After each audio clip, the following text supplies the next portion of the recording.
the dust has settled a bit in free agency. We've had a little bit of time to really analyze all these teams and see where they rank and who won the offseason in a sense. And, of course, Tom, if you win the offseason, doesn't mean you're going to win the Super Bowl. And in reality, as we go through all 32 teams and kind of rank what they did in the offseason, you might be better off being a good team that was near the bottom because that means you didn't have to make a lot of moves. One team I'll mention in advance, the Falcons, for example. Didn't need to make a lot of moves, so obviously they didn't get that much better compared to the other teams, but they didn't have to. They were already ahead of the curve. All right, buddy, let's get to it. Number 32 in our rankings, presented by Man Crates. We've got the Arizona Cardinals. Tom, they got Sam Bradford. Why are they dead last? Oh, because they got worse. I would love to hear an argument of how the Arizona Cardinals improved this year. Yes, they got Sam Bradford and Mike Glennon. Remember, they also lost Carson Palmer. Frankly, when healthy, I think Palmer is right up there with Sam Bradford. Maybe not quite as good when both guys are healthy. Yes, they got some offensive line help. I don't think they're actually all that much better on the offensive line because they went ahead and they got their guard upgrade, and then they traded away their right tackle in Jared Valdir. So I don't get that one. Most importantly, their receiving core and just in general secondary is worse now. They are not as good as they were last season. Matthew's gone.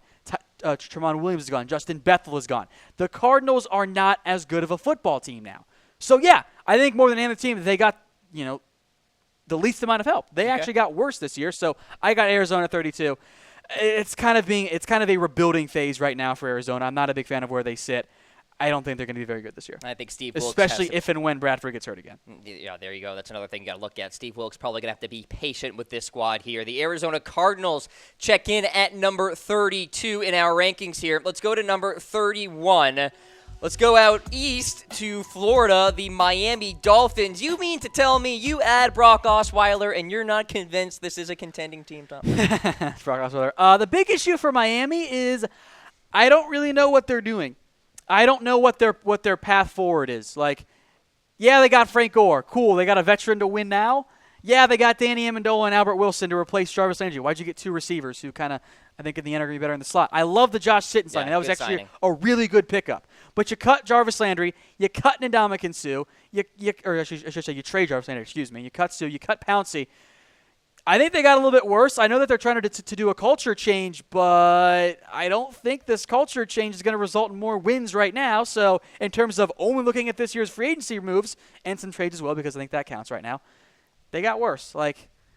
That's not what you want. I don't really know what Miami's path forward looks like to actually winning games unless Tannehill can stay healthy and improve as well. A lot of uncertainty there in terms of Ryan Tannehill. How will he bounce back after that season-ending injury for him? They are addressing that offensive line with some changes. Daniel Kilgore coming on over via the trade with the San Francisco 49ers. Who I don't like anyway. Justin, I do like a lot. I like him. That was a great signing. I will give the Dolphins credit for that one. That's why they're not last. Okay, so Miami is at number 31 in our rankings here. Let's go to number 30.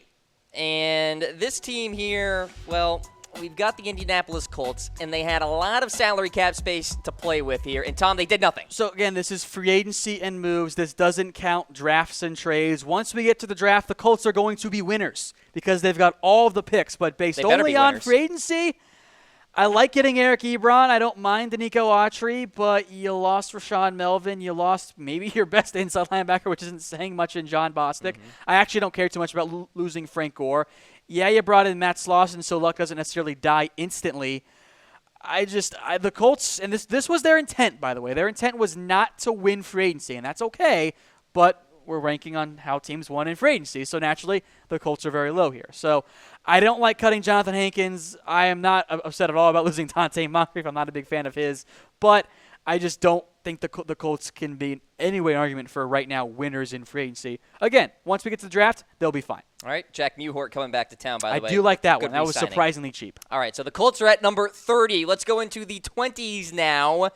And this squad here at number 29, the Seattle Seahawks, you can make the argument they deserve to be dead last, Tom. I mean, they have been quiet. You actually absolutely can. I think with Seattle, I don't like where they're at right now because, yeah, they went ahead and lost some key offensive players. You lose Paul Richardson.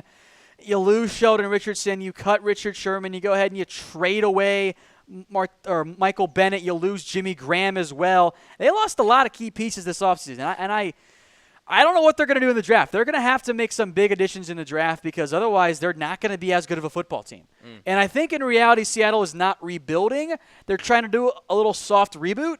But if they don't get some big pieces in the draft, they're not going to be in good shape. I don't care for getting DJ Fluker. That does not improve your offensive line. He ain't that good. Jaron Brown is not great. Tom Johnson can help sub in for Sheldon Richardson. Mingo's okay. Mingo's fine as a backup edge rusher, but you haven't upgraded your secondary. You got worse there. You need some more defensive lineup because you lost Richardson and you lost Bennett. You still need offensive line and halfback help. So Seattle's needs weren't added or solidified, and they've only got more of them now. You know what I call 2017 in the NFC West, Tom? Changing of the tide. And that's why we have this reaction poll here. Where will the Seahawks finish in the NFC West in 2018? Because the Rams really look good. Then you have the 49ers that made a slew of moves as well. Hit me with a heart for first place, like for second place, laughing face for third, and a wow face for last. At least third. I think we're a little too high up on the Niners bandwagon and hype train right now, but they're going to be in the mix for second. I think the Rams are going to be a very popular pick for first. So at least third for Seattle, but I'm not going to rule out second either. Oh, the Rams are going to win the NFC and go to the Super Bowl next year, so I can say that right here, right now. Let's go to number 28 in our rankings. We've got the Atlanta Falcons, and not an indictment on their roster because they're so balanced, they didn't really have to do much. No, and I think this is a great example of a team that they are not free agency winners. That doesn't make them losers, though. Yes, they're ranked low because they didn't upgrade, but the Falcons didn't have much cap space. Yeah, they lost Dontari Poe, and yeah, they lost Taylor Gabriel. Those are notable losses. They got Brandon Fusco. But Atlanta in general didn't have to upgrade all that much. Yeah, they lost Claiborne as well. They were in really good shape overall, so Atlanta being 28th here is not like an, oh my God, Atlanta's going to drop off. I think they have one of the, if not the, most complete rosters in the NFL. Yep. They just didn't have a whole lot to do there. I think we both agree on that one. So Atlanta number 28. So they're in good shape. Don't take this as a knock on Atlanta. They're going to be okay. All right. It'll be interesting to see what they do in the draft, too, Tom. They really, really should be a Super Bowl contender with that roster. Sarkisian. Let's go to number 27 in our rankings here. The Washington Redskins, and you look for a headliner signing acquisition. I guess you could say Alex Smith. Hey, maybe the Redskins not throwing money around necessarily in free agency is actually a good thing for them. So this isn't a totally negative thing for the Redskins. They went cheap and added some depth in Pernell McPhee. They got a nickel guy in Orlando Scandrick. I thought they gave way too much money for Paul Richardson. And they are a little bit low because I still do not like letting Kirk Cousins leave and trading Kendall Fuller for Alex Smith. I don't like that move. I don't like it either. Kendall Fuller was a great corner. He was a really good corner. You lost him. You're probably going to lose Brashad Breeland as well, so you need more corner help, and you gave away your best young corner. I don't care about losing Pryor, Trent Murphy's, whatever. Sua Cravens didn't even have last year. I just don't think the Redskins, in reality, when you look at their roster from last year to this year, before the draft, of course, I don't think they got that much better, if at all. In reality, I think this is kind of a neutral offseason for the Redskins. I think outside of a couple of the bottom-tier teams, once we got to 28, these are teams that, they didn't drop off necessarily. They didn't fall apart, but they didn't really improve in the same way other teams have either. You know what's potentially laughable here? Jay Gruden recently told reporters out there that he thinks that the Redskins upgraded at quarterback by getting Alex Smith over Kirk Cousins. Would you agree with that? The Redskins don't like Kirk Cousins, and I think there's a real argument to me that Kirk Cousins is overpaid and that he is not an elite quarterback by any means. But every argument you would make against Kirk Cousins, you would make the exact same one against Alex Smith. I think it was a lateral move. Okay. So, that's the case. I don't like giving up Kendall Fuller. They botched the Kirk Cousins handle. It's in essence a push, but it's also a loss. Because you lost. Exactly. Yeah, that's exactly I feel right. You. All right, there you go. Washington Redskins at number 27. Let's stay in the NFC East. We've got the Dallas Cowboys, and the Cowboys fans out there have been craving for some big-time headliner moves. I don't know if Allen Hurns qualifies. Tom, you tell me. Look, I like getting Allen Hurns. I thought Cameron Fleming's contract was an absolute steal. But you did lose Anthony Hitchens. You haven't really taken care of the guard position. You lost some other depth guys in Kyle Wilbur. It is, again, a very neutral offseason for Dallas, and that's why they're ranked low. I like Allen Hurns. I think that was a great pickup. I like the Cameron Fleming. I don't think Dallas overpaid for anyone outside of Deontay Thompson because I will never understand that signing whatsoever. Joe Thomas is a nice backup linebacker, but it lacks the flash. It lacks here's the one big upgrade that we got that other teams are able to do. Here's the major needs we filled. Yeah, their big move in reality was re-signing DeMarcus Lawrence, He was on the roster last year. Does that really count as an upgrade? I don't think so. So I think in reality, the Cowboys were a bit hamstrung by their cap space. They tried to go get Sammy Watkins, didn't do it there. I think in terms of free agency, it's fine because they just can't do everything. Some teams are more limited than others. That's why they're low. I think for what Dallas was sitting with, it's fine. Okay. They got some nice cheap depth guys in Allen Hurns and Cam Fleming, and I love those moves, just not enough to put them in the top 20 or even top 25 for me. So there you go. Dallas Cowboys at number 26. Let's go to number 25 now. We've got the Detroit Lions, and for the Lions, well, they got their power back in LeGarrette Blount, so that's important. Look, this is the portion of this isn't too bad. It's not too great. Shrug. But it's not too bad. It's like the purgatory of NFL free agency moves, So, look, I get losing Eric Ebron. He was overpaid. I think they're going to miss Haloti Ngata. They lost Tahir Whitehead. They brought in Christian Jones. That's lateral, but maybe a little bit cheaper, so maybe it's a bit of downgrade talent-wise, but you do save money on that end. I actually don't mind losing DJ Hayden at all. I don't think that's a big loss whatsoever. I'm curious to see how Devin Kennard fits in. I think Detroit's kind of in a similar boat as the Cowboys. They didn't make any big splash signings. They got one big name guy in Blount and Hurns, respectively, not that expensive. They didn't get worse by any means, but they didn't really improve their roster in a massive, significant way. That's okay because that team, for the most part, is in good shape. All right. Still some needs, not quite a Super Bowl threat, but they're not like the Browns, who we'll get to later in the show. Detroit Lions at number 25. You're watching NFL Daily, presented by Man Crates. Head on to mancrates.com. Check out these awesome gifts that guys love. Wooden crates full of gifts. Talking about protein powder, golf gear, customized barware, and so much more. Mancrates.com is the way to go. All right, so let's continue on in our rankings here at number 24. The controversial one. Yeah, the commenters out there don't agree with this, at least for Raiders fans. Oakland Raiders at 24.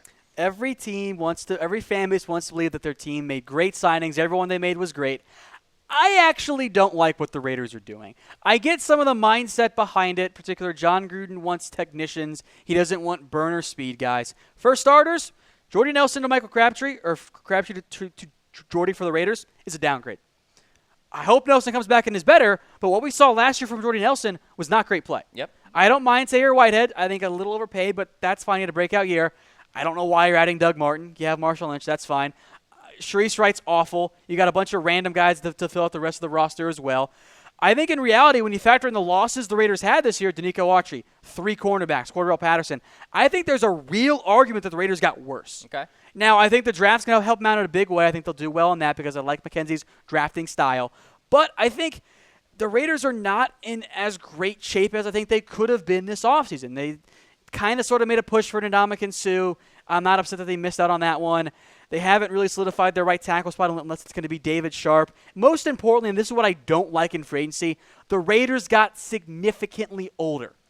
I've made this joke, and I'll continue to make it. The Raiders had the best NFL team in 2014.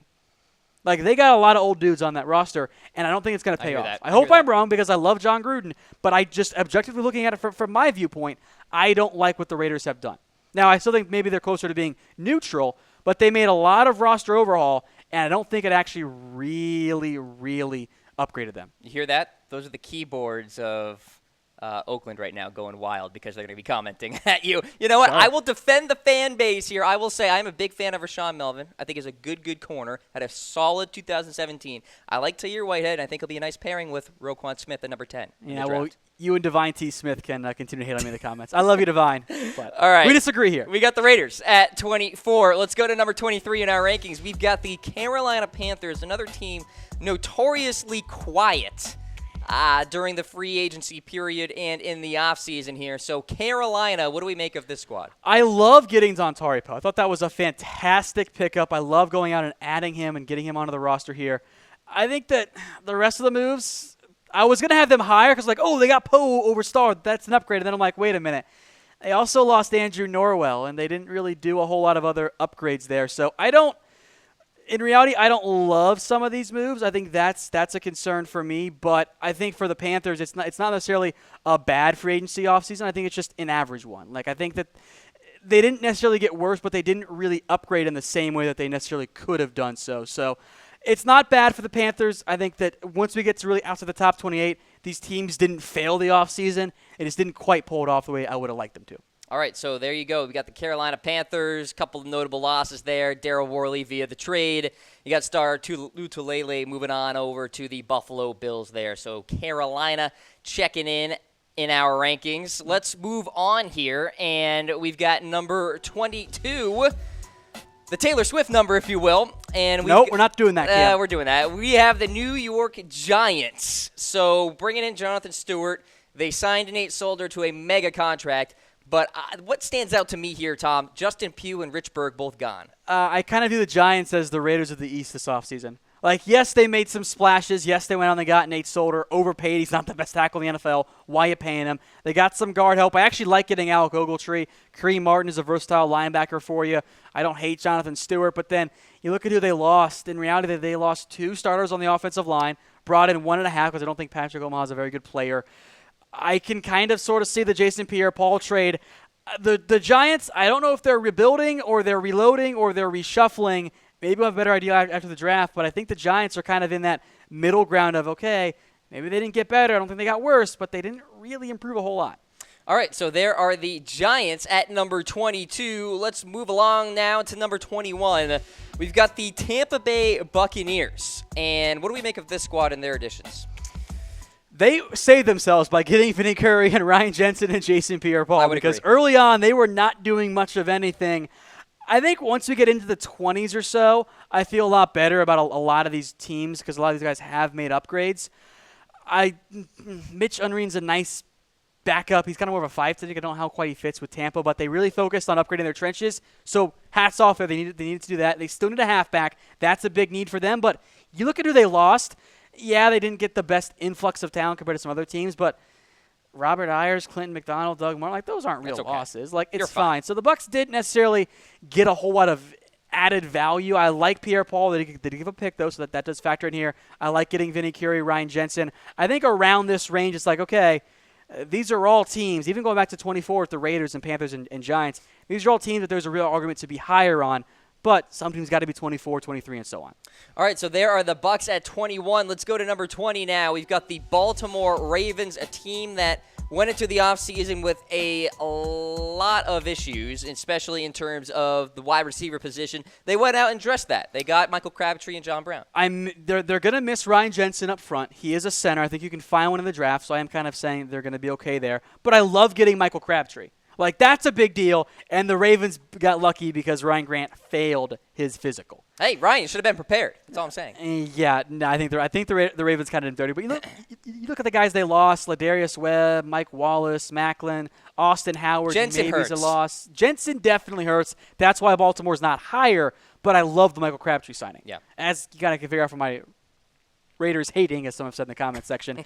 I love Michael Crabtree. I think he's a better player right now than Jordy Nelson because, unfortunately, Nelson didn't look the same. Hopefully that changes. All right, so we got the Ravens at 20. Let's go to number 19, the New England Patriots. Big-time concerns on that offensive line. Cam Fleming moves on, so does Nate Solder. Look, we knew that they were going to lose Malcolm Butler. Okay, they benched him, so I guess they hated him anyway. I kind of am intrigued by getting Cordarrelle Patterson. I've seen some other rankings that have the Patriots way higher, by the way, and I was like, I saw some that had the Patriots in the 10s. Oh, I'm like top 10. I'm like, I don't know about that. I think that's just some name brand there. I do love their trades, though.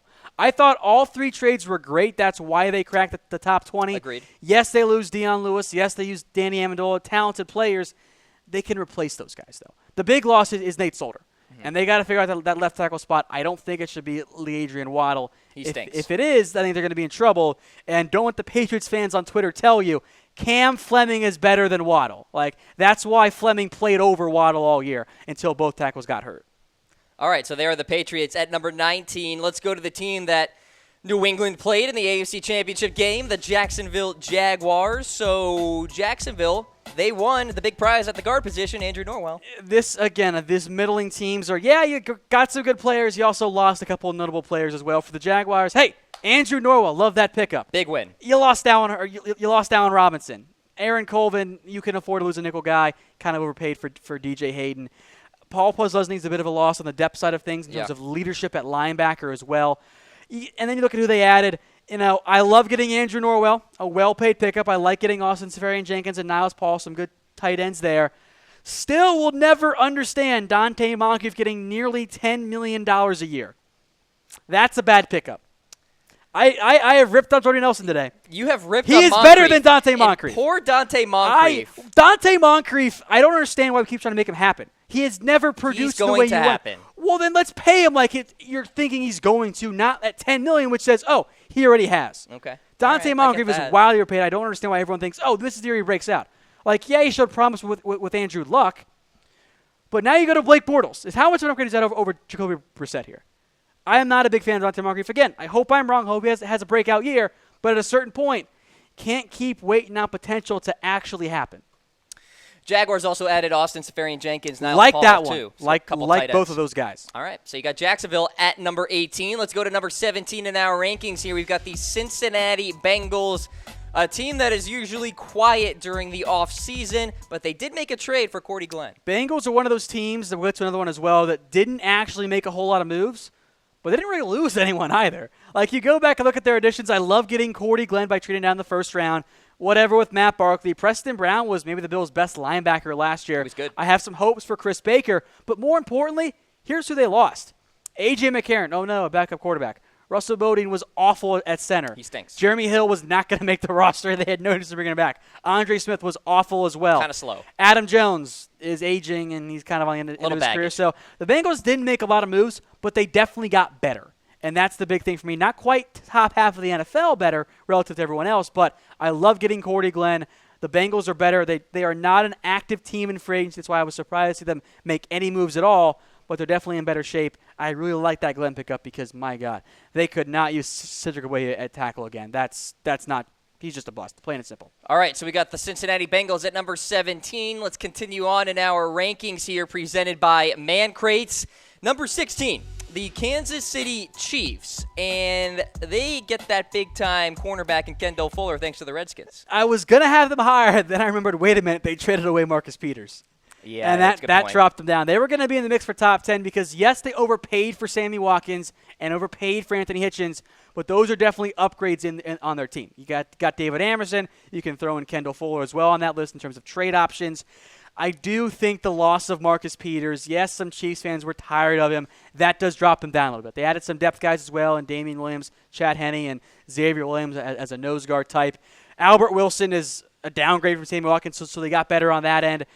They do need more cornerback help, but I think the Peters trade is why they dropped back down. I didn't really dock them that much for Alex Smith because as a Patrick Mahomes fantasy owner in Dynasty, I can't wait to see that. Addition by subtraction. I don't know if it's there yet, but I think that Mahomes is their franchise guy. They got Fuller back for him. That is at the very least a wash there.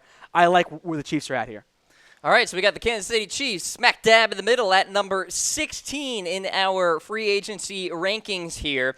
Let's check in with the Buffalo Bills. They are at number 15. They move on from the Tyrod Taylor era. In comes A.J. McCarron. You know, I'm not a huge fan of A.J. McCarron, but getting him for like $8 million a year was absolutely incredible, or $8 million up front, I should say. Absolutely incredible. Like, yeah, it's a 2-year, $10 million deal with incentives and whatnot. It's going to, I think it'll be about $8 million because I think he's going to play some games. But I love getting McCarron. Murphy was a fine pickup.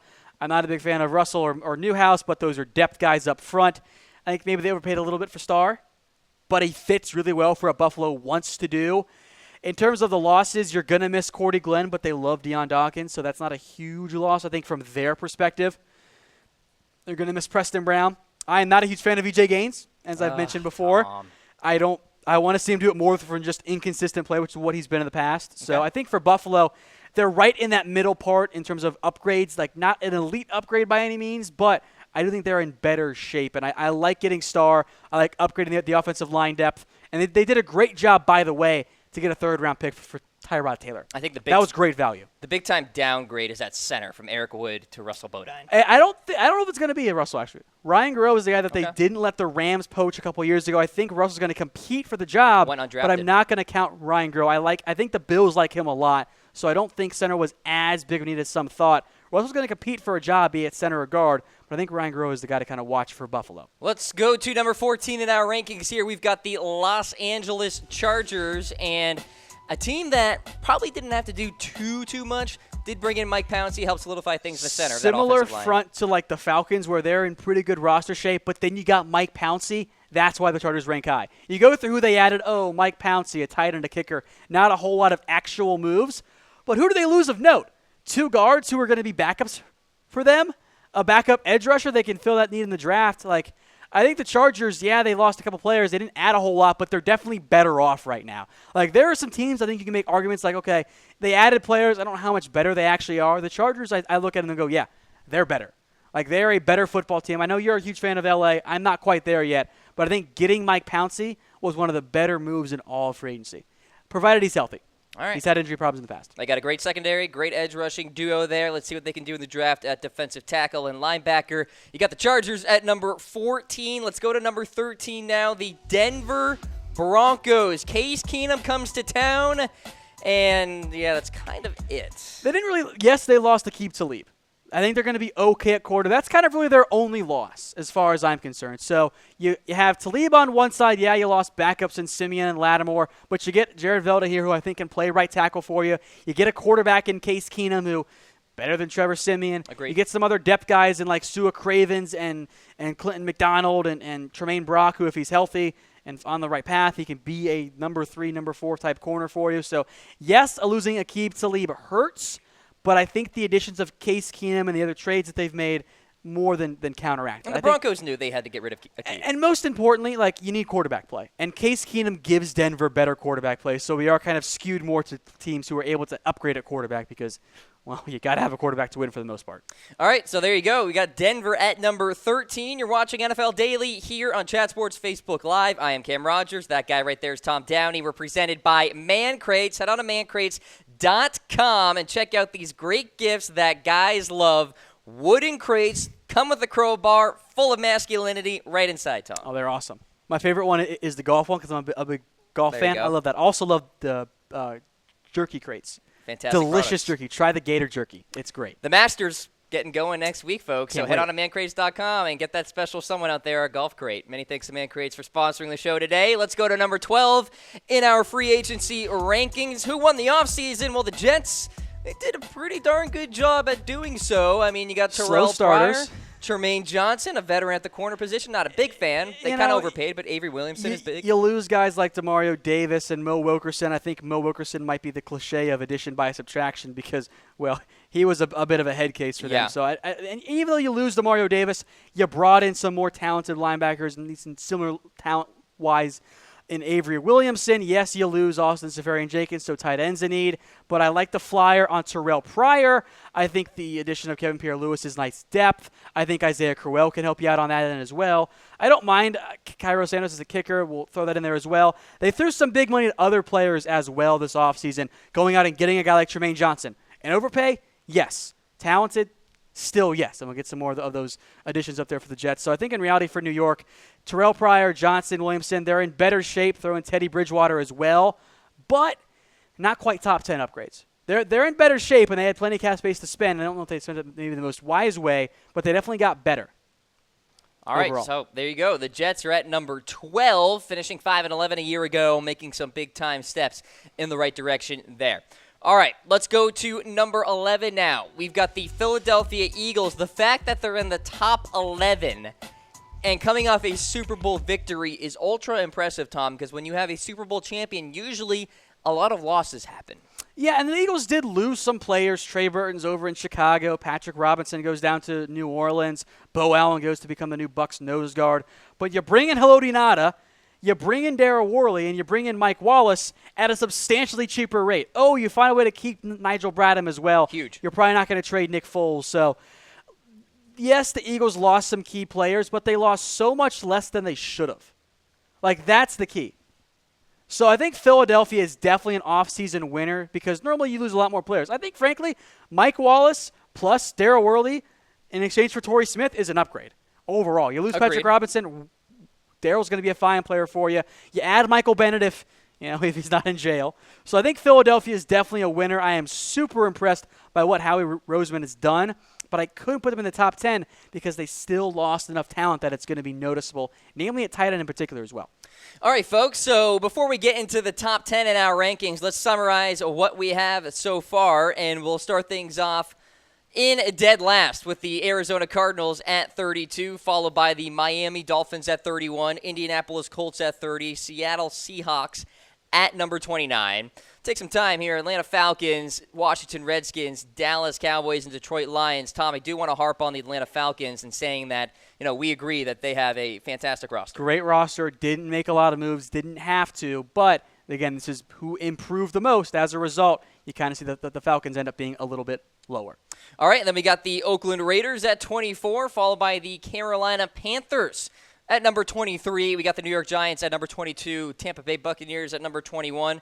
Then the next slate of four here, the Baltimore Ravens at 20, New England Patriots at 19, Jacksonville Jaguars at 18, Cincinnati Bengals at number 17, and then 16 through 13, we got the Chiefs, followed by the Bills, the LA Chargers, the Denver Broncos there. All right. And just had the New York Jets, of course, as well. Yes, and the Jets there at number 12, and then the Philadelphia Eagles at number 11. Let's continue on and head inside the top 10. And at number 10, we've got the Pittsburgh Steelers. So they bring in John Bostic, Morgan Burnett, couple of big-time additions there. Yeah, Steelers are kind of in that same boat as the Chargers where they only added really one major addition in Morgan Burnett. But like the Falcons and the Chargers and other teams, they didn't have a whole lot of moves to make. And, yeah, they cut Mike Mitchell. They did lose Chris Hubbard. That's their swing tackle. If your biggest loss is your swing tackle, you probably did something right in free agency. So the Steelers didn't make as many moves as, say, a Philadelphia did, but their loss is really not that bad. William Gay and Mike Mitchell are easily replaced. I love the signing of Morgan Burnett. John Bostic is a good stopgap at linebacker. So Pittsburgh isn't an active player in free agency, but they didn't lose really anyone. And they got another starter in Burnett, a backup starter in terms of spot-type guy in John Bostic. I love what Pittsburgh did, especially if they're able to extend Lev Bell in the near future. Well, that's the whole thing. We got to see how that whole circus goes down between Pittsburgh leadership and Le'Veon Bell. But that's another story for another day. Yes. We got the Steelers at number 10. Let's go to number 9. We got the Green Bay Packers. Wait a minute. Green Bay was active in the offseason. Hey, once we get in the top 9, I don't think there's going to be quite as many arguments. Maybe in terms of where they're situated because everyone wants to be number 1. Jimmy Graham, Mo Wilkerson, and I like getting Tremont Williams as well. Frankly, I know that you cut Jordy Nelson. Jimmy Graham for Jordy, a deal I'll make every time. Mm-hmm.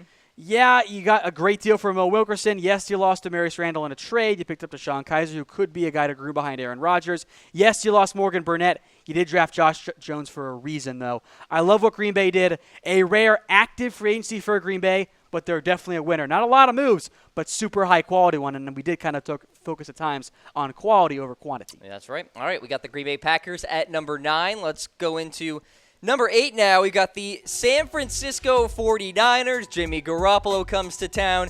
Jerick McKinnon, Weston Richburg, Richard Sherman in that back end there. So some high-profile names. Welcome to the top 9 or top 10 where there's a real argument that every team should at least be in the top 5 here. I love getting McKinnon. Not the price tag. Hate the price tag. I think he's going to be a great player, though, for the 49ers. I like the addition of Weston Richburg. That was, I thought, their best signing. We'll see how Richard Sherman actually is if he plays well enough coming off the injury. Yeah, they lost Brandon Fusco. Yeah, they went out and got Jonathan Cooper. I think some overpays in general for the 49ers, but they had the cap space to burn there. Haven't filled all of their needs necessarily, but I do like what the Niners have done this offseason. I think they're an obvious winner. An argument that they should be in the top 5. Yeah, they lost Carlos Hyde, some other depth guys in terms of the offensive and defensive lines, but the Niners, there's a reason that there's a hype train going on right there for them right now in terms of making it to the playoffs. Are you buying in? I will cautiously buy in. Okay. I am not going to push all my chips onto the 49ers table Which quite would yet. be irresponsible for any team in the that's offseason. what always happens, though. That's the nature of, I think, offseason and getting excited about your favorite team. I am willing to buy their progress and the way that they're heading, but I do want to just say let's not anoint them quite yet. Let's be patient because we've been burned in the past by teams like the Bucs and the Raiders last year. So let's have a little bit of patience there. But they are definitely going in the right direction. I have no doubt about that. All right, so there we go. We got the 49ers at number 8 in our rankings. Let's go to number 7 now. We have the Tennessee Titans, or shall we say the Tennessee Patriots. So we got Deion Lewis coming on over, Mike Vrabel at head coach, Malcolm Butler in that secondary, Tom. Hey, I love the pairing of Deion Lewis and Derrick Henry. I think that is a fantastic duo there. They kept 2 key guys in Josh Klein and Daquan Jones. Sneaky good addition of Xavier Su'a-Filo up front as a depth guy, former bust as a second-round pick with the Texans, but has some talent. I like getting Malcolm Butler cheaper than Tremaine Johnson. Agreed. So I'll take it on that one. Yep. And then more importantly, who they lose?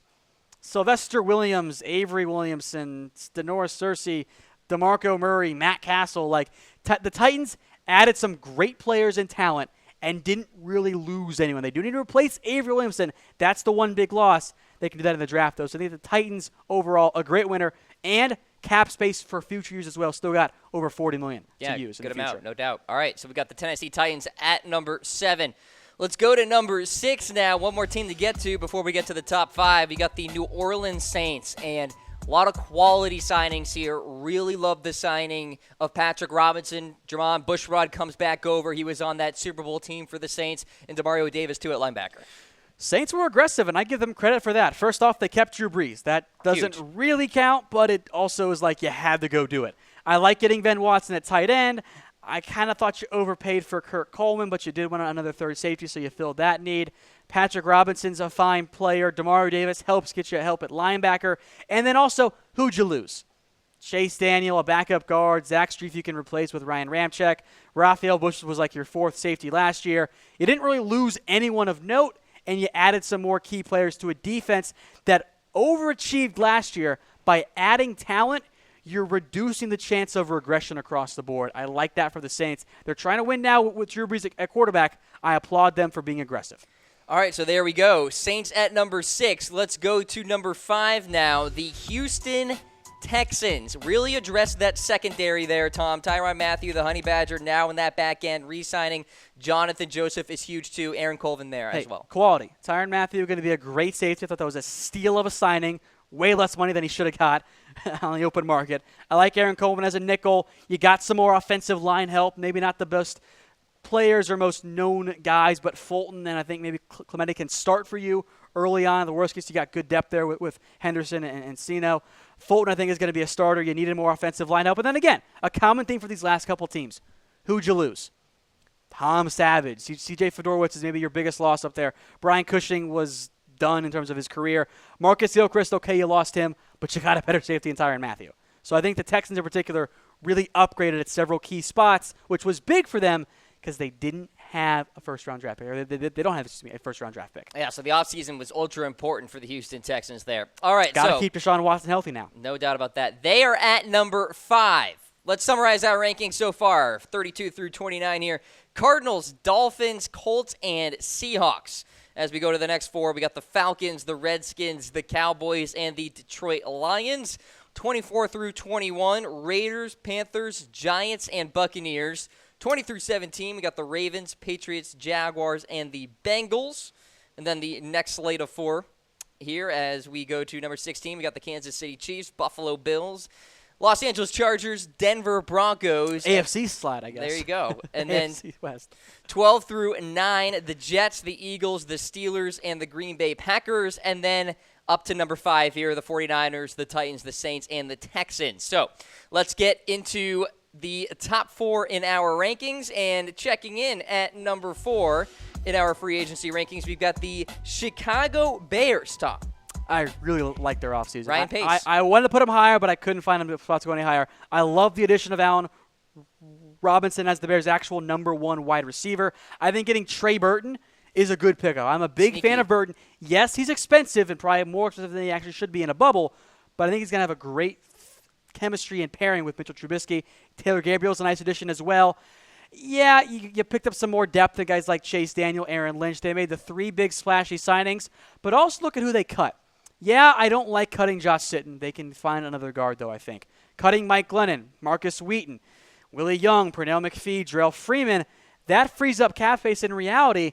Those are kind of just replacement-level players. So there is some volume in terms of the losses. I do kind of miss losing Christian Jones. But even Mitch Unrein, who I like, you got Jonathan Bullard ready to go as that other 5 technique at the defensive end spot. So I like a lot of what Chicago did. Their offseason focus was obvious, and the focus they had to have. Hey, we have got to get Trubisky players that he can get the ball to and have them make plays. And they got 3 solid ones at the very least in A-Rob, Burton, and Gabriel. I know you don't like him, but Cam Meredith's come back healthy as well. And he's had some interest as an RFA, so we didn't quite include him yet. if Meredith's healthy, great. Maybe he can be your number 2. Maybe Kevin White is a real person and he improves as a player and stays healthy, and Matt Nagy gets the most out of him. But I think now, unlike last year, you look at the Bears receiving core and you go, you know what? These are guys that aren't god-awful and or are healthy, because the Bears were not healthy last year at wide receiver either. So Chicago, I think they did a really good job this offseason. Much better than last year. I did not like last year's moves, and they've cut a lot of those guys since then. I think Ryan Pace kind of redeemed himself this year. All right, so there are the Chicago Bears at number 4. Let's go to number 3, staying in the NFC North. We've got the Minnesota Vikings. Kirk Cousins comes to town. Sheldon Richardson bolsters that defensive line. I mean, you got 2 of the top 10 free agents? No doubt. In one group? Like, yeah, you lose a bunch of quarterbacks. That's okay. You got a better one in Kirk Cousins. Like, yeah, I'm not the biggest fan of Kirk Cousins. He's definitely overpaid, but he's better than Case Keenum and Sam Bradford and Teddy Bridgewater right now. So, yeah, I'll do that in a heartbeat. You got a cheap deal, relatively, for Sheldon Richardson. That takes care of your 3 technique need. So, yeah, you lost guys like Tom Johnson and Shamar Stephen to the Seattle Seahawks as well. That's okay. And, yeah, you lost Jerick McKinnon. That's okay. You're getting a better player in Richardson. You're getting Dalvin Cook back. The big loss in reality, as far as I'm concerned, is actually Joe Berger. Their guard who started last year, that's a notable loss. They can get another lineman, though, in the draft as far as I'm concerned. So I like the Vikings' moves a lot. I think they are one of your obvious winners because you spent for Kirk and you spent for Sheldon, and you still got some nice cap space for future years. Minnesota, and rightfully so, is thinking, hey, Super Bowl or bust, baby. Not a bad position in the draft, Tom, to address guard either. Maybe a Hernandez or Isaiah Or Wynn. even taking a tackle. Yeah. Like, you got some options there Connor because Williams. we've seen Mike Rembers be able to play guard in the past. So I like very much where Minnesota's at. I'm a big fan of Mike Zimmer. If Kirk can be in reality, I think the Kirk we saw in Washington with Stephon Diggs and Adam Thielen around him, this is going to be a Super Bowl threat of a team. Not saying they're going to win it, but they're definitely going to be one of the top contenders in the NFC. All right, so the Minnesota Vikings are at number 3. Let's go to number 2. This team has made some big-time splashes. The Cleveland Browns, Jarvis Landry, Carlos Hyde, T.J. Carey, all come on over. They do lose Joe Thomas to retirement, though. Yeah, I almost put the Browns at number 1 to say, hey, the Browns are first in something. Hey, there you go. But I didn't do it because I actually don't think they're quite number 1. They're really close, though. They made a lot of moves this offseason. Tyrod Taylor comes in. Jarvis Landry comes in. Carlos Hyde comes in. Backup tight end Darren Fells comes in. Chris Hubbard comes in. Then on defense as well, you get some good corners in T.J. Carey, E.J. Gaines, Terrence Mitchell, Demarius Randall as your safety. Believe it or not, Cam, do you know what the Browns are trying to do? Make a playoff The push? Browns are trying to win right now. Ooh. How fun is that? Go. And then you got the draft picks to win in the future as well. The only reason they are not number 1 on this list, you lost your left tackle in Joe Thomas. Yeah, that's tough. If Thomas hadn't retired, the Browns would be number 1. But that's a massive loss. Like I know he was hurt last year and you traded away some other players, but you lose Joe Thomas, that's a huge blow. You haven't really replaced him yet. I think you want to keep Hubbard on the right side of the line, so you do need a left tackle there. But Thomas is the only reason the Browns are not number 1 in terms of free agency moves because they were aggressive and they definitively got better, and that's a big deal. And they have a new quarterback coming to town via the draft as well, whether it's Darnold, Rosen, whatever. I feel very confident it's going to be Sam Darnold at number 1 overall, but we'll see what happens there. Plus, you got 4 other draft picks coming down the pipeline as well. The Browns, we're not going to declare them anything yet because we saw it happen last year, but they are heading in the right direction. They're in good shape now with their draft moves in the recent years, with all these picks this year, and a lot of notable free agent pickups as well. All right, so there are the Cleveland Browns, which leaves 1 spot left at number 1, your future NFC champions, the Los Angeles Rams. What an offseason, Tom. What a secondary. Look, we've said for days now, hey, whoever gets Sue is your winner, so we got to put the Rams at number 1, right? Obviously. Like, this defense all of a sudden is terrifying. Like, Ndamukong Suh up front there, that's a huge addition on that end. Marcus Peters as well. I absolutely adore what the Rams have done this offseason. Now, I will say, they did lose talent. I don't think we're going to sit here and say, oh, no, they didn't lose anything. Watkins, yeah. Watkins and Alec Ogletree and Robert Quinn. You can throw in Tremaine Johnson there as well. But Robert Quinn, I think the Rams were trying to get rid of. They wanted to afford other players to bring in Alec Ogletree. Wade Phillips' system doesn't value linebackers all that well, or all that much, excuse me. But most importantly, you got 3 defensive studs. Suh, Talib, and Peters. And just looking ahead just a little bit here, yes, you lost Sammy Watkins and Tremaine Johnson. You're going to get 2 third-round picks for them because they got so much money. And because, maybe 1 third-round pick because he's – actually, no, it is going to be 2 because Sue is not going to count against the comp picks. So the Rams, looking at it, are going to get extra draft picks as well.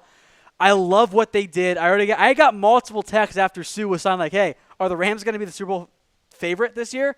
I am not. They're very close. I'm not that far yet because I want to see the offensive line play as well as they did. I want to see Jared Goff not regress in what in reality is year 2 for him because the first actual year didn't count.